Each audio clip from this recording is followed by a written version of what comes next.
Hey, what's going on? This episode of Ask MarkCondon Income Protection. By the way, I did not plan to match the book with the shirt. That was just a pure coincidence. I wanted to answer a common question we get of how much disability insurance benefit do you really need?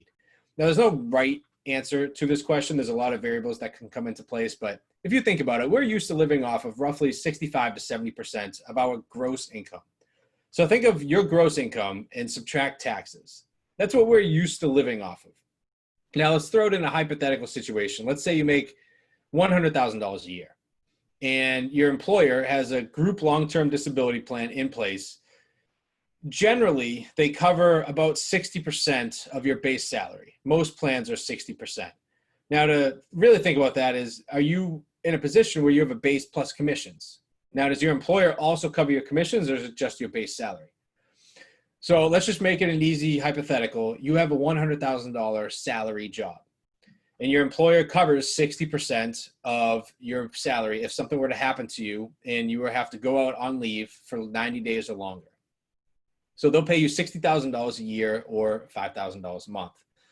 Now, do you pay to have that benefit out of your paycheck or is it provided by your employer? If it's provided by your employer, that money that comes to you is taxable income.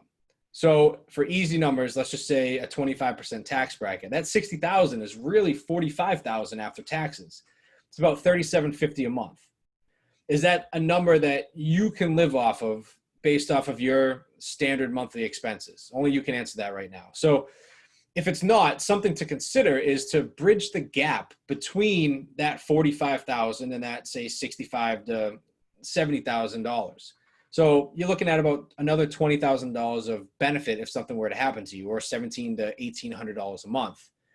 Okay, so it doesn't have to be this massive insurance policy, but maybe you take just enough to supplement the difference. So if something were to happen to you, but at any point in time during your working career, you don't have to pull from your investable assets that you've worked your entire life building, saving up. You have some post-tax income coming in. If you purchase your own individual disability policy, that money that gets provided to you is post-tax.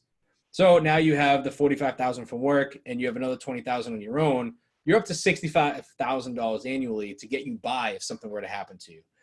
Again, it doesn't have to be some massive insurance policy, but take a look at your current plan and see if there's any opportunities of failure or gaps within your current plan.